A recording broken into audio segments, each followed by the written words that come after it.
You're welcome to this bilingual meeting news edition on Equinox Television. Thanks for joining us. Nadine Yambou, you have the first segment. Merci Babila Jonathan. Mesdames et messieurs, bonjour. Merci d'honorer ce rendez-vous de l'information sur Equinox Télévision. La condamnation à 15 ans de prison de l'activiste anglophone Mancho Bibisi a suscité la colère de ses avocats. Ils ont promis de faire appel pour attaquer cette décision des juges du tribunal militaire de Yaoundé. Ils l'ont reconnu coupable d'actes de terrorisme, sécession, hostilité contre la patrie et révolution, entre autres. Julien Berthe Bissaï. La condamnation de Mancho Bibisi et compagnie à une dizaine d'années de prison ferme marque la fin d'un feuilleton judiciaire entamé par leur interpellation en janvier 2017. Ils sont reconnus coupables d'actes de terrorisme, hostilité contre la patrie, sécession, révolution et insurrection par le tribunal militaire de Yaoundé. Arrêté à Bamenda au cours des manifestations populaires dans le nord-ouest et sud-ouest, Mancho Bibisi apparaît pour la première fois devant les juges du tribunal militaire de Yaoundé le 7 juin 2017. Ce jour-là, l'espoir du célèbre activiste est anéanti par la décision du juge qui refuse de lui accorder la liberté provisoire. À lui et aux 26 prisonniers arrêtés dans le cadre de la crise qui secoue la partie anglophone depuis octobre 2016. Ainsi, s'enchaîna de nombreux procès ajournés par les hommes en robe noire. Le 31 août 2017, certains de ses compagnons d'infortune ont bénéficié d'une grâce présidentielle qui institue l'arrêt des poursuites judiciaires. Parmi ces bénéficiaires figurent entre autres les avocats Arbon Bala, Ayapol Abiné et Fontem Neba, enseignants de profession.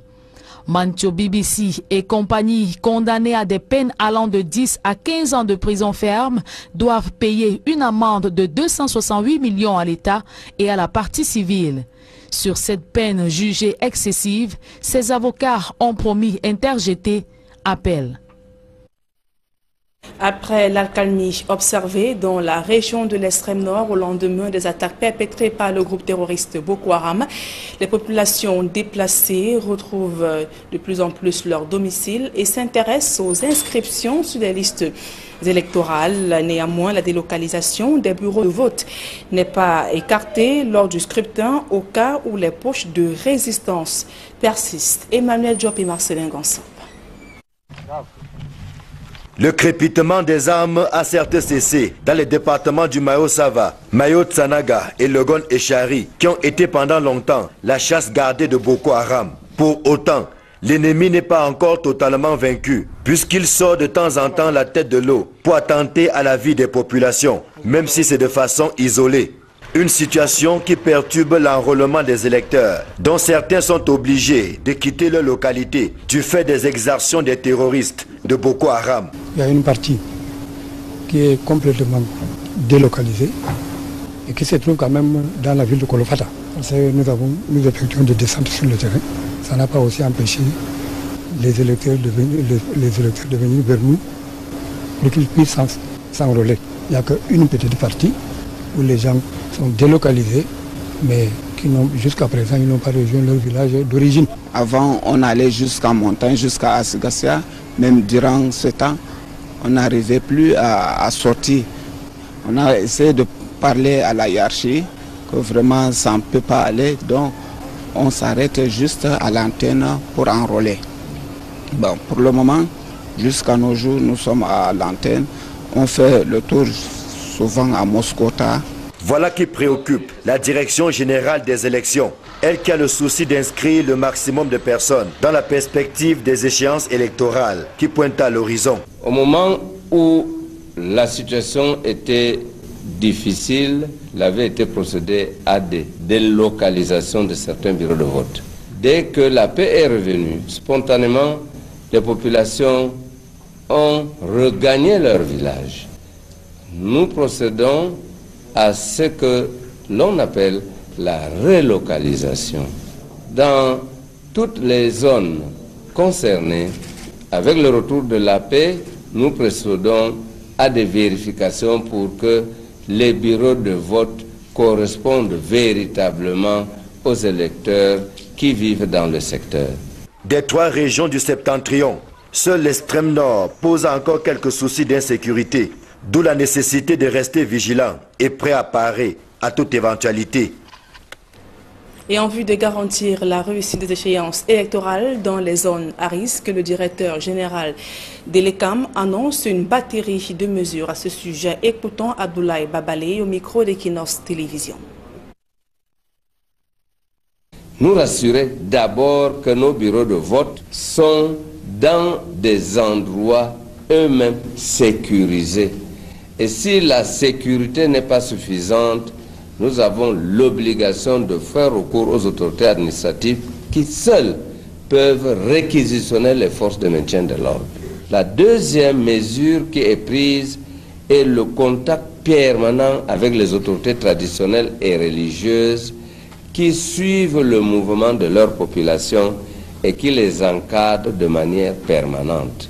La troisième mesure est de nous préparer à tout moment pour que, en cas de besoin, même au dernier moment, cela s'est fait pour l'élection des sénateurs, nous puissions faire une délocalisation rapide de manière à ne pas perturber le déroulement des élections. En 5e lieu, c'est l'information permanente avec le terrain, parce que les situations dans des zones à risque sont très changeantes dans un sens comme dans l'autre.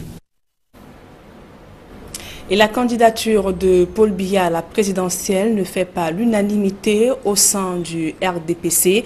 Un militant conteste l'idée d'une candidature de Paul Biya à la présidentielle de 2018. Pierre-Marie Bebga estime que la base du parti au pouvoir n'a plus d'intention à accorder ses suffrages à Paul Biya. Les déclarations balayées d'un revers de la main au sein du RDPC qui affirme que Pierre-Marie Bebga ne fait plus partie des effectifs du Rassemblement démocratique du peuple camerounais.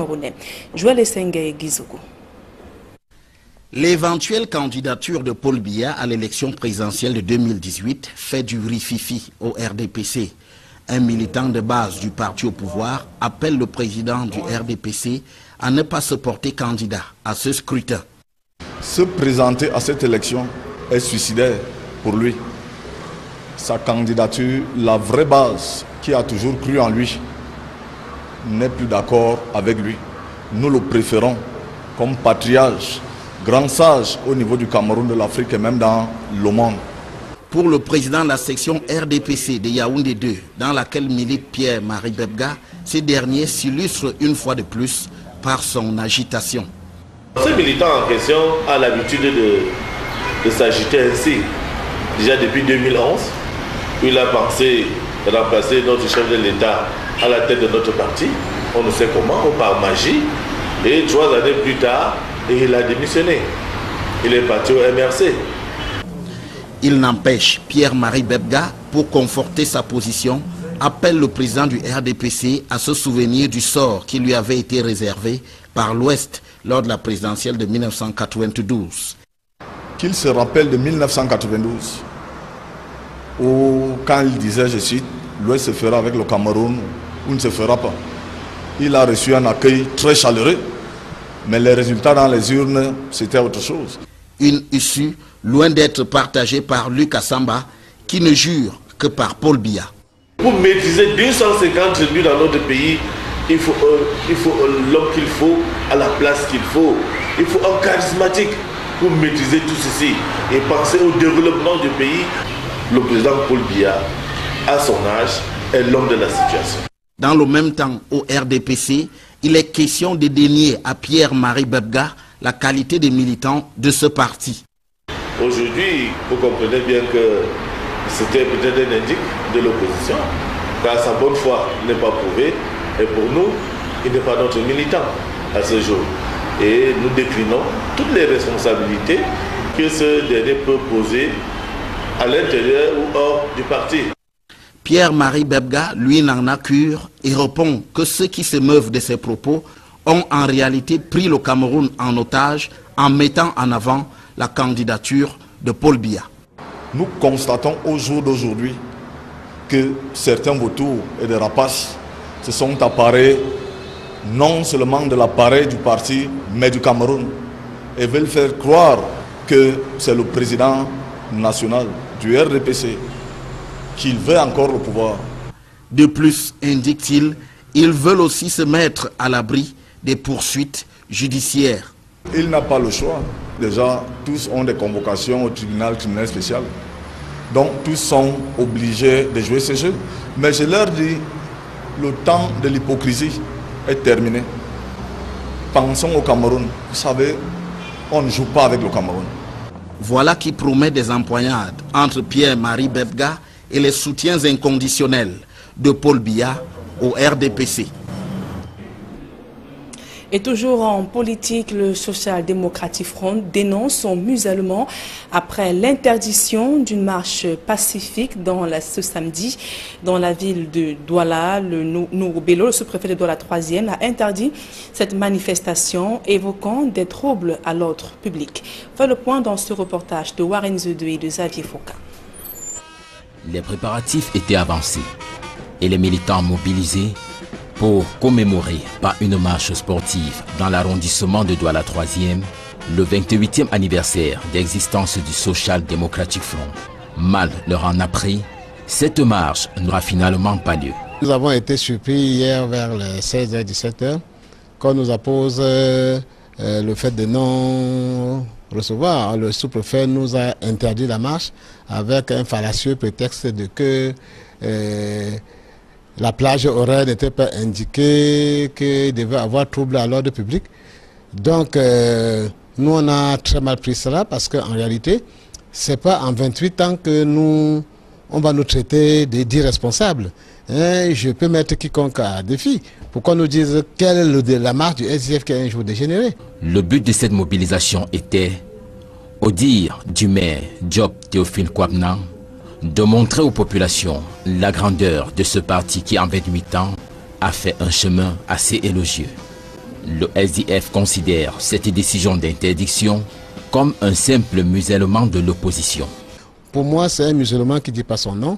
Et honnêtement, c'est une fois de plus, comme il est toujours dit, nos adversaires trouvent toujours des moyens de reculer le Cameroun 150 ans en arrière.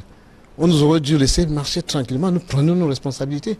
En 2018, on ne devait pas traiter les autres partis politiques comme si nous étions des sans-papiers ou bien des gens qui n'existent pas. Les cadres du parti ont donc demandé à leurs militants de respecter la décision de l'autorité administrative afin d'éviter une quelconque confrontation avec les forces de l'ordre. En rappel, c'est la deuxième interdiction de manifestation servie au SDF en moins d'un an après celle d'octobre 2017. Dans le reste de l'actualité, des Camerounais parlent-ils bien français? La question se pose en écoutant les conversations à l'école et même dans la rue. Et afin de jauger le niveau de langue française des Camerounais, un concours national de dictée est organisé sur l'ensemble du territoire. L'étape de la région du centre a été franchie ce samedi. Élisée Borba et Aïe Cyril. École primaire du centre à Yaoundé. Les enfants sont en rang devant les salles de classe et suivent l'appel. Ils sont venus prendre part au concours national de dictée qui franchit ce jour l'étape de la région du centre. Il s'agit de réhabiliter la langue française dont tout le monde constate aujourd'hui qu'elle est en pleine dégénérescence. Nos enfants ne parlent plus français comme nous l'aimions, comme nous l'avons fait en son temps. Aujourd'hui, même sur les campus, il n'est plus rare d'entendre un étudiant dire « je l'ai donné, je l'ai vu ». Et c'est presque devenu normal. Il faut essayer d'inquiéter les consciences. C'est l'objectif du projet que je porte, la dictée nationale, redorer le blason de la langue française, lui redonner ses lettres de noblesse. Les grondements de tonnerre sont devenus assourdissants. Nous ne voyions pratiquement plus rien. Ce centre d'examen accueille exclusivement les candidats du primaire, le Panthéon 3, les candidats du secondaire, le Panthéon 2, et du supérieur, le Panthéon 1, composent au lycée de Ngwaekele à Yaoundé. J'aime beaucoup la dictée, le français, et je voulais voir si j'avais encore certaines armes que je pensais avoir avant. Parce qu'il y a quelques années, il y a très longtemps d'ailleurs, je vais participer à un concours pareil. Et là, je je voulais voir en fait, si je voulais m'essayer pour voir si je pouvais encore être compétitive. Sont particulièrement notés l'orthographe, la grammaire, la conjugaison, l'expression de la langue française, le QCM, entre autres, pour un total de 180 points. L'épreuve comporte parfois des pièges à déceler par le candidat. Ce n'est pas évident, étant donné que ça fait longtemps que je n'ai pu réviser certains accords. Ce qui est un peu difficile, c'est l'explication des mots, l'explication de certaines notions. C'est ça, ce n'est pas facile le français. Bon, il faut réfléchir davantage. Pour la région du centre, près de 9000 candidats sont recensés au primaire, 800 au secondaire et 500 au supérieur.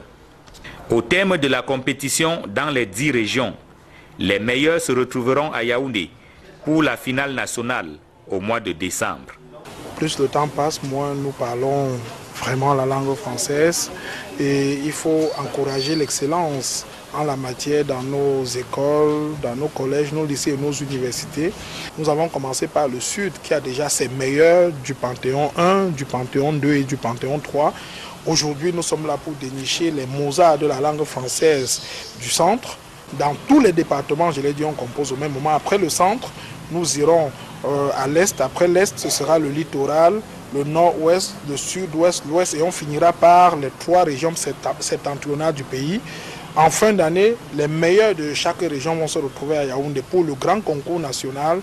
1 million de francs CFA, c'est le montant de l'enveloppe du vainqueur du concours national de dictée dans chacune des 3 catégories. À cela, il faut ajouter un séjour de 2 semaines en France.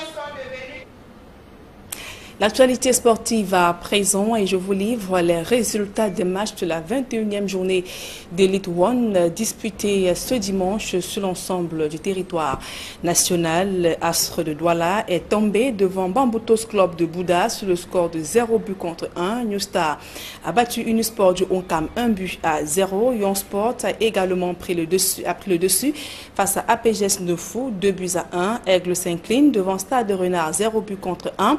Fauveau perd également face à UMS de Loum 1 but contre 2. Dragon a mordu la poussière face à Union de Douala 0 but contre 3. Coton Sport de Garo a pris le dessus face à Fortuna 1 but à 0. À suivre ce lundi les rencontres Yafoot, Edine, Fethieu, FC de Banjoun contre Colombe du Dia et Lobo. Bien parti de ce journal avec vous, Babila Jonathan. Right, Nadine, after the killing of over 40 young people in Bali, Pinyin and Batsibo in the northwest region of Cameroon within 48 hours, the Presbyterian Church of Cameroon condemns in strong terms the killings that have characterized the Anglophone crisis rocking the 2 Anglophone regions of the country, the northwest and the southwest regions. Speaking to Smart Njikan Gabriel shortly after laying the foundation stone of Presbyterian Church Kompina in Bonalea subdivision, Mungo division, littoral region of the country, the moderator, Right Reverend Funky Samuel, said the Presbyterian Church is for a united Cameroon, but government has to do something fast to bring the situation under control. Here's an extract of what he said. Presbyterian Church in Cameroon is very clear. We do not accept the killings going on both sides. We do not accept the killings of the military of this country. We do not accept the killings of the civilians in this country. We do not accept the burning down of places in this country. And the church stands for a united Cameroon, and we pray that the government of this country should hasten up and say something to put a stop to what is going on, to the killings that are going on, because we are not satisfied that human life that is sacred, human life that is in the image of God, could be mutilated and shamefully brutalized the way we see on the social media. and the Social Democratic Front SDF political party equally condemning, as it has been doing since the crisis started. But now the national chairman of the SDF, John Fundi, is throwing very big stones, so to speak, on the president of the Republic of the country, accusing him of all the mishaps that Cameroon is experiencing, from the Anglophone crisis to road accidents. The president of the Republic is accused of being guilty of being the one causing all these accidents by not doing anything to prevent those accidents. This is an extract of what John Fundi, national chairman of the Social Democratic Front, told Smanjik and Gebre on phone from Bamenda. The SDF party has done much. I've condemned what Mr. Biya's government is doing. I've written letters to Mr. Biya, and I was forced to publish one, the last one. There's the fourth one that I wrote. When I wrote to Mr. Biya, I thought that between me and him we could discuss and look for a possible way out. And I even met with him in a PD, held his hand and warned him that what we were doing, the things are going to slip through our fingers. And today, they've truly slipped through our fingers. I've condemned Mr. Biya and called him a witch and somebody who sucks blood. He likes to see blood, and that's why they're out on the field killing all these people for him to see blood.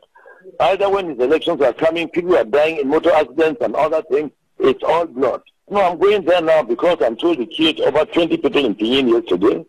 And if they killed 20 people, I want to go know what happened, why it happened, because I'm having different versions how children took upon themselves to organize their own prison and they were locking people up and extorting money out of them. I want to go on the floor to find out whether this is true. So when I find that out, I'll come back to the press. The SDF is still trying to appeal to the West Cameroonians fighting on the field, that when we are fighting, we should not fight and punish ourselves too much. I appreciate what the children are doing on the field. They are fighting a good fight for their rights.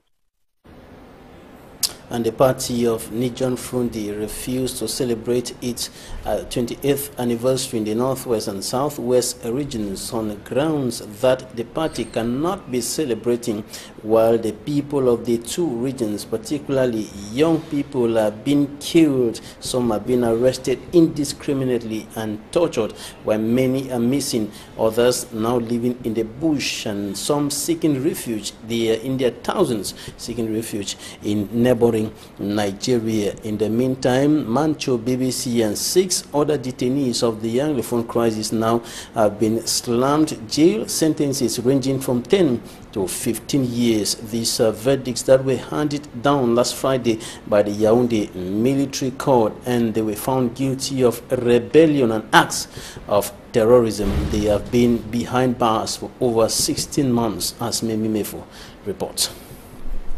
On the 25th of May 2018, 7 English-speaking Cameroonians who had been behind bars for 17 months were given sentences ranging from 10 to 15 euros. The activists arrested in connection with the Anglophone crisis between December 2016 to January 2017 were at the Yaoundé military court declared guilty of terrorism, secession, hostilities against the fatherland, propagating false information, destruction of state properties, amongst other charges. One of those convicted for 15 euros is Mancho BBC, presenter at Abakwa FM in Bamenda, and an assistant history teacher. Mancho BBC is the famous Coffin Revolution leader who took the world by storm on November 2016 and staged a huge protest against bad roads, underdevelopment in the northwest region of Cameroon. Another activist given a 15-year jail sentence is Nti Conrad. Ta Emil Agui sentenced to 13 euros. Tamgwa Malvin 13 euros. Aselecha Martin 13 euros. Ngwinga Valentine 10 euros and Thomas Awa Jr. 11 euros. The court also decided that the convicted would pay a joint fine of 268 million francs CFA to the civil parties. The defense counsel says that it would appeal the decision, which they qualify as unfair. Mancho BBC was described by many as a freedom fighter, and his release, according to critics, was supposed to be a golden opportunity for the government of Cameroon to show signs of good faith in addressing the escalating conflict in the two English-speaking regions of Cameroon. Another presidential decree, like that of August 30, 2017, that partially released some 55 Anglophone leaders and detainees could save the convicted from spending over 1 decade in jail. Scores of inmates arrested in connection with the Anglophone crisis are still awaiting trial. And Barrister Agbo Bala, founder and president of the Center for Human Rights and Democracy in Africa, has condemned the decision of the Yaoundé military court, qualifying it as outright violation of the tenets of a fair trial. He told Mimi Mefo on phone that the whole process has been unfair. This is an extract of what he said. The entire process was a sham, was a charade, because it violates the basic tenets of a free and a fair trial. Most of the trial was done mostly in French language. Yes, there was a translator, but the translator was not very competent. The charges that were brought against Mancho and Co., they were politically motivated charges. The fact that they were tried at a military tribunal, contrary to what the African Commission on Human and People's Rights had opined in 2009, in the case of Scapo versus the government, makes the whole trial illegal and unlawful, and it would not stand the test of time in any sane and reasonable court of law. For a government that claims that they are finding a solution, for a government that claims they want dialogue, for a government that claims that they are not inciting people to commit atrocities, the least the government would have done was to use the Mancho case to try to pacify the people, to use the Mancho case to try to reconcile. You cannot look at law only in isolation. Look at law from a holistic angle. How can law help in bringing peace, justice, and reconciliation in our country? But clearly, it has failed. Clearly, the government has failed, because it was a golden opportunity. It was an opportunity used to calm down. Mancho BBC symbolizes the struggle. Mancho BBC and its coffin revolution symbolizes the coffin that Cameroonians, and in general, and Southern Cameroonians in particular, have been marginalized and oppressed and all locked in a coffin. So he was speaking for the people. He was speaking for the oppressed. He was speaking for the voiceless. Mancho wasn't clamoring for any political position. Mancho wasn't clamoring to divide the country. Mancho was crying the dire consequences. And T. Comrade and all the rest who were arrested, they were crying against marginalization, against the suppression of the people for 56 years. That is what they were talking about. Unfortunately, the government has missed another opportunity. The government has missed several opportunities. But this was a golden opportunity for the government to use the Mancho BBC case to try to reconcile Southern Cameroonians with the government, to try to reconcile the nation as a whole. But unfortunately, that should not only be a possibility, that should be what should be done. Okay, that is what the president should do. The president should act presidential. The president should rise above the fray, above the extremists in his government who want to use the Mancho and Co, as a guinea pig. The president has to act. The president acted once, and we expected that everybody would have been released. But his decision, his decision was flouted by some people in his cabinet. So it's high time for the president to act presidential. It's high time for the president to put his feet on the ground and ensure that everybody who has been arrested in connection to this crisis should be released, so that we can have a veritable reconciliation, so that we can talk to each other, so that we can try to find a solution. No, there's no problem that is bigger than a nation. A solution can be found, but the solution cannot be found when one part of the community feels aggrieved, when the people feel that their voices are not being heard. So I urge the president, I call on the president, I plead with the president to act presidential and to release Mancho, T. Comrade, Ben Terence, and all the others who have been released, who have been detained. It would help in finding a solution. And also, Barrister Agbo Bala, founder and president of the Center for Human Rights and Democracy in Africa, calling on the President of the Republic of Cameroon, Paul Biya, to act presidential, in other words, to use the powers conferred on him by the Constitution and release all the detainees of the Anglophone crisis as the way out of the current socio-political and security impasse rocking the two Anglophone regions of Cameroon. And this is where we draw the curtain on this midday edition of the news on Equinox Television. Thanks for staying with us, Nadine. Yes, Babila Jonathan, fin de ce journal. Mesdames et messieurs, merci pour votre aimable attention.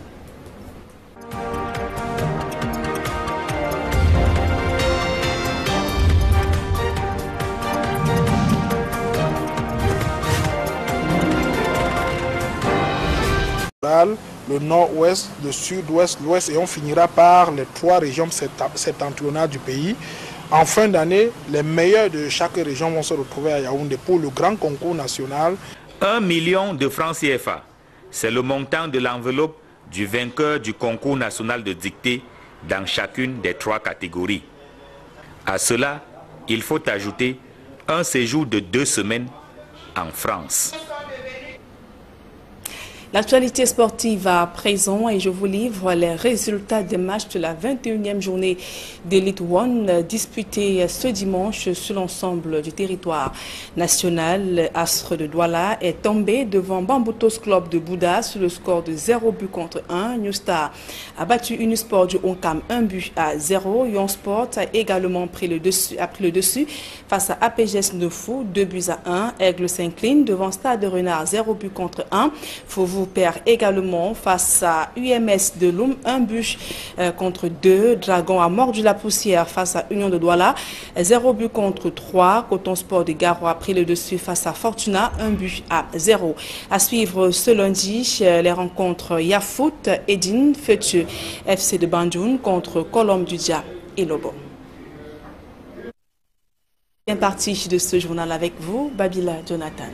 Right, Nadine, after the killing of over 40 young people in Bali, Pinyin and Batsibo in the northwest region of Cameroon, within 48 hours, the Presbyterian Church of Cameroon condemns in strong terms the killings that have characterized the Anglophone crisis rocking the two Anglophone regions of the country, the northwest and the southwest regions. Speaking to Smart Njikan Gabriel shortly after laying the foundation stone of Presbyterian Church Kompina in Bonalea subdivision, Mongo division, littoral region of the country, the moderator, Right Reverend Funky Samuel, said the Presbyterian Church is for a united Cameroon, but government has to do something fast to bring the situation under control. Here's an extract of what he said.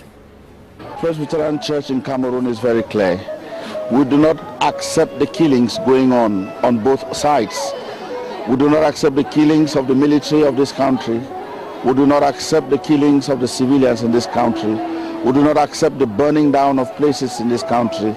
And the church stands for a united Cameroon, and we pray that the government of this country should hasten up and say something to put a stop to what is going on, to the killings that are going on, because we are not satisfied that human life that is sacred, human life that is in the image of God, could be mutilated and shamefully brutalized the way we see on the social media.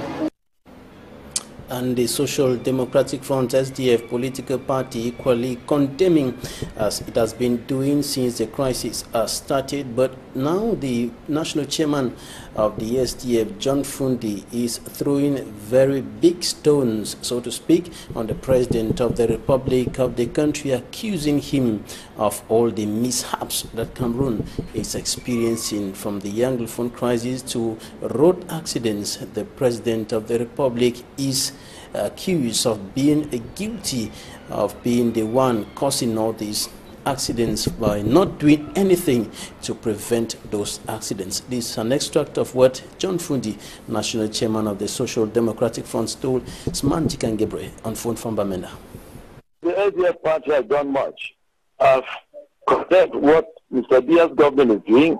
I've written letters to Mr. Biya, and I was forced to publish one, the last one. There's the fourth one that I wrote. When I wrote to Mr. Biya, I thought that between me and him we could discuss and look for a possible way out. And I even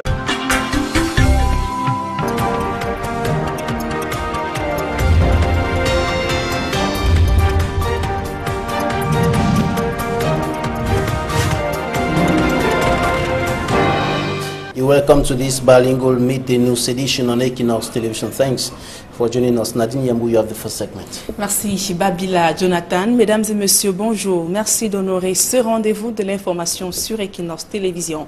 La condamnation à 15 ans de prison de l'activiste anglophone Mancho Bebitsi a suscité la colère de ses avocats. Ils ont promis de faire appel pour attaquer cette décision des juges du tribunal militaire de Yaoundé. Ils l'ont reconnu coupable d'actes de terrorisme, sécession, hostilité contre la patrie et révolution, entre autres. Julien Berthe Bissaï. La condamnation de Mancho Bibisi et compagnie à une dizaine d'années de prison ferme marque la fin d'un feuilleton judiciaire entamé par leur interpellation en janvier 2017. Ils sont reconnus coupables d'actes de terrorisme, hostilité contre la patrie, sécession, révolution et insurrection par le tribunal militaire de Yaoundé. Arrêté à Bamenda au cours des manifestations populaires dans le nord-ouest et sud-ouest, Mancho Bibisi apparaît pour la première fois devant les juges du tribunal militaire de Yaoundé le 7 juin 2017. Ce jour-là, l'espoir du célèbre activiste est anéanti par la décision du juge qui refuse de lui accorder la liberté provisoire. À lui et aux 26 prisonniers arrêtés dans le cadre de la crise qui secoue la partie anglophone depuis octobre 2016. Ainsi, s'enchaîna de nombreux procès ajournés par les hommes en robe noire. Le 31 août 2017, certains de ses compagnons d'infortune ont bénéficié d'une grâce présidentielle qui institue l'arrêt des poursuites judiciaires. Parmi ces bénéficiaires figurent entre autres les avocats Arbon Bala, Ayapol Abiné et Fontem Neba, enseignants de profession. Mancho Bibisi et compagnie condamnés à des peines allant de 10 à 15 ans de prison ferme doivent payer une amende de 268 millions à l'État et à la partie civile. Sur cette peine jugée excessive, ses avocats ont promis interjeter appel.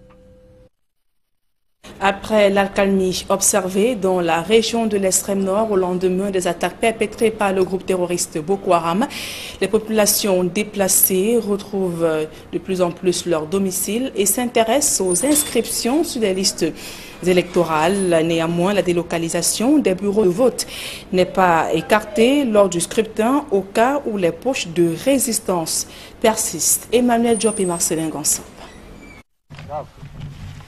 Le crépitement des armes a certes cessé dans les départements du Mayo-Sava, Mayo-Tsanaga et Logon et Chari, qui ont été pendant longtemps la chasse gardée de Boko Haram. Pour autant, l'ennemi n'est pas encore totalement vaincu, puisqu'il sort de temps en temps la tête de l'eau pour attenter à la vie des populations, même si c'est de façon isolée.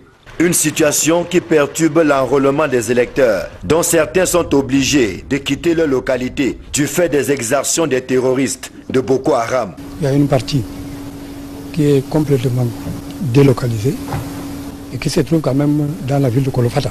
Nous effectuons des descentes sur le terrain. Ça n'a pas aussi empêché les électeurs de venir vers nous pour qu'ils puissent s'enrôler. Il n'y a qu'une petite partie où les gens sont délocalisés, mais qui jusqu'à présent, ils n'ont pas rejoint leur village d'origine. Avant, on allait jusqu'en montagne, jusqu'à Asigassia. Même durant ce temps, on n'arrivait plus à sortir. On a essayé de parler à la hiérarchie, que vraiment ça ne peut pas aller. Donc, on s'arrête juste à l'antenne pour enrôler. Bon, pour le moment, jusqu'à nos jours, nous sommes à l'antenne. On fait le tour souvent à Moscota.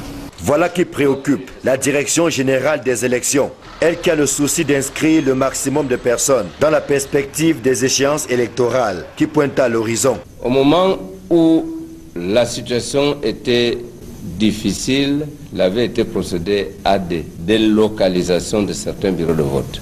Dès que la paix est revenue, spontanément, les populations ont regagné leur village. Nous procédons à ce que l'on appelle la relocalisation dans toutes les zones concernées. Avec le retour de la paix, nous procédons à des vérifications pour que les bureaux de vote correspondent véritablement aux électeurs qui vivent dans le secteur. Des 3 régions du septentrion, seul l'extrême nord pose encore quelques soucis d'insécurité, d'où la nécessité de rester vigilant et prêt à parer à toute éventualité. Et en vue de garantir la réussite des échéances électorales dans les zones à risque, le directeur général de l'ECAM annonce une batterie de mesures à ce sujet. Écoutons Abdoulaye Babalé au micro d'Equinos Télévision. Nous rassurer d'abord que nos bureaux de vote sont dans des endroits eux-mêmes sécurisés. Et si la sécurité n'est pas suffisante, nous avons l'obligation de faire recours aux autorités administratives qui seules peuvent réquisitionner les forces de maintien de l'ordre. La deuxième mesure qui est prise est le contact permanent avec les autorités traditionnelles et religieuses qui suivent le mouvement de leur population et qui les encadrent de manière permanente. La troisième mesure est de nous préparer à tout moment pour que, en cas de besoin, même au dernier moment, cela s'est fait pour l'élection des sénateurs, nous puissions faire une délocalisation rapide de manière à ne pas perturber le déroulement des élections. En 5e lieu, c'est l'information permanente avec le terrain, parce que les situations dans des zones à risque sont très changeantes dans un sens comme dans l'autre. Et la candidature de Paul Biya à la présidentielle ne fait pas l'unanimité au sein du RDPC. Un militant conteste l'idée d'une candidature de Paul Biya à la présidentielle de 2018. Pierre-Marie Bebga estime que la base du parti au pouvoir n'a plus d'intention à accorder ses suffrages à Paul Biya. Les déclarations balayées d'un revers de la main au sein du RDPC qui affirme que Pierre-Marie Bebga ne fait plus partie des effectifs du Rassemblement démocratique du peuple camerounais. L'éventuelle candidature de Paul Biya à l'élection présidentielle de 2018 fait du rififi au RDPC. Un militant de base du parti au pouvoir appelle le président du RDPC à ne pas se porter candidat à ce scrutin. Se présenter à cette élection est suicidaire pour lui. Sa candidature, la vraie base qui a toujours cru en lui, n'est plus d'accord avec lui. Nous le préférons comme patriarche, grand sage au niveau du Cameroun, de l'Afrique et même dans le monde. Pour le président de la section RDPC de Yaoundé 2, dans laquelle milite Pierre-Marie Bebga, ce dernier s'illustre une fois de plus par son agitation. Ce militant en question a l'habitude de s'agiter ainsi. Déjà depuis 2011, il a pensé remplacer notre chef de l'État à la tête de notre parti, on ne sait comment, ou par magie, et 3 années plus tard, il a démissionné. Il est parti au MRC. Il n'empêche, Pierre-Marie Bebga, pour conforter sa position, appelle le président du RDPC à se souvenir du sort qui lui avait été réservé par l'Ouest lors de la présidentielle de 1992. Qu'il se rappelle de 1992, où quand il disait, je cite, l'Ouest se fera avec le Cameroun ou ne se fera pas. Il a reçu un accueil très chaleureux, mais les résultats dans les urnes, c'était autre chose. Une issue loin d'être partagée par Luc Assamba, qui ne jure que par Paul Biya. Pour maîtriser 250 tribus dans notre pays, il faut l'homme qu'il faut, à la place qu'il faut. Il faut un charismatique pour maîtriser tout ceci et penser au développement du pays. Le président Paul Biya, à son âge, est l'homme de la situation. Dans le même temps, au RDPC, il est question de dénier à Pierre-Marie Bebga la qualité des militants de ce parti. Aujourd'hui, vous comprenez bien que c'était peut-être un indice de l'opposition, car sa bonne foi n'est pas prouvée, et pour nous, il n'est pas notre militant à ce jour. Et nous déclinons toutes les responsabilités que ce dernier peut poser à l'intérieur ou hors du parti. Pierre-Marie Bebga, lui, n'en a cure et répond que ceux qui se meuvent de ses propos ont en réalité pris le Cameroun en otage en mettant en avant la candidature de Paul Biya. Nous constatons au jour d'aujourd'hui que certains vautours et des rapaces se sont apparés non seulement de l'appareil du parti, mais du Cameroun, et veulent faire croire que c'est le président national du RDPC qui veut encore le pouvoir. De plus, indique-t-il, ils veulent aussi se mettre à l'abri des poursuites judiciaires. Il n'a pas le choix. Déjà, tous ont des convocations au tribunal criminel spécial. Donc, tous sont obligés de jouer ce jeu. Mais je leur dis, le temps de l'hypocrisie est terminé. Pensons au Cameroun. Vous savez, on ne joue pas avec le Cameroun. Voilà qui promet des empoignades entre Pierre-Marie Bebga et les soutiens inconditionnels de Paul Biya au RDPC.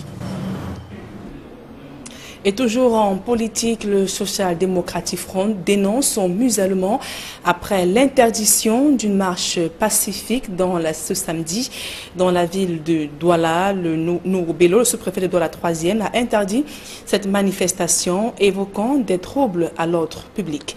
Fait le point dans ce reportage de Warren Zedou et de Xavier Foucault.